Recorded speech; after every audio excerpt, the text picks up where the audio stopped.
Fa andeha kosa ho ampahafantarina anao ny tatitra vonjomaika tao anatin'izay farany herinandro lavalava izay.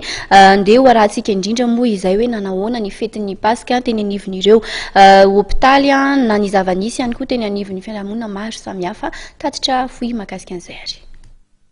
Olona misy 500 nanatona mpitsabo, 50 amin'izy ireo naratra vokatra ny lozam-pifamoivoizana, ny ady madinika sy ny vono.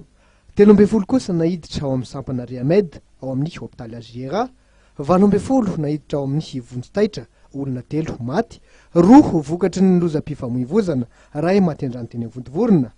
Olona misy 9 namono tena, vehivavy 5 ary lehilahy 1.